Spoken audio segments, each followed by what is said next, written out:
حضور اقدس صلی اللہ علیہ وآلہ وسلم کے ارشاد کا مفہوم ہے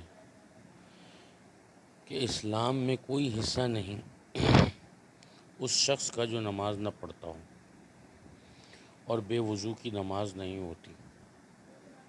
اور دوسری حدیث میں حضور صلی اللہ علیہ وآلہ وسلم کا ارشاد ہے کہ دین بغیر نماز کے نہیں ہے۔ نماز دین کے لیے ایسی ہی ہے جیسے بدن کے لیے سر ہوتا ہے۔ اب ہم اس بات سے اندازہ لگا لیں کہ حضور علیہ السلام کے اس ارشاد سے کہ ہمیں نماز کی طرف کتنی اہمیت دلائی گئی ہے۔ آج ہم جو ہے نا وہ نماز کی عادت الحمدللہ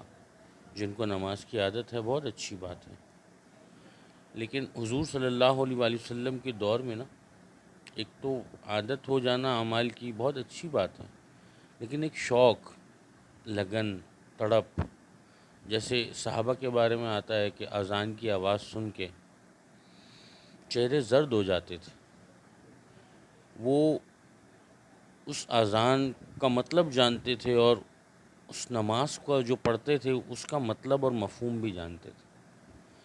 آج ہم عادتاً نماز پڑھتے ہیں الحمدللہ بہت اچھی بات ہے، لیکن جو صحابہ کی نماز تھی اس میں یہ تھا کہ وہ جو پڑھ رہے ہوتے تھے انہیں پتہ تھا کہ وہ کیا پڑھ رہے ہیں، تو ان کو اس کا شوق تھا، کیونکہ نماز براہ راست اللہ سے لینے کا ذریعہ، آپ اللہ سے بات کر رہے ہیں۔ اسی لیے ایک تو ہم جو عربی میں نماز پڑھتے ہیں نا، کوشش محنت اس بات کی ہو جائے کہ ہم جو عربی میں نماز پڑھتے ہیں وہ ہم اپنی زبان میں بھی اس کا ترجمہ جو ہے نا وہ سمجھ لیں کہ ہم کیا پڑھتے ہیں، تاکہ ہمیں اس کا اور شوق پیدا ہو جائے۔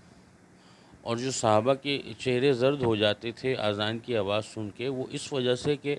اب اللہ رب العزت کے سامنے پیش ہونے کا وقت آ گیا، اب اللہ کے سامنے ہم کلام ہونا ہے، اللہ سے بات کرنی ہے۔ تو اس کی میں بھی پوری کوشش کروں گا انشاءاللہ، آپ بھی پوری کوشش کیجیے گا۔